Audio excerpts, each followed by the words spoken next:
Salam güzel dostlara, həmrahlara. Bugün gəldik havuza.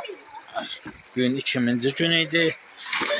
Havalar çok güzel. Samsun'un havası şimdi 26-27 olar. Buradan da bir Samsun'un mənzərəsinə baxasınız. O ki indi mənzərədə görüşür olar Atakom.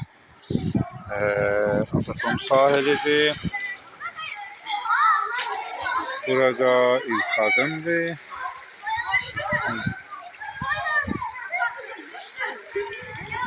İndi narsa saat 3.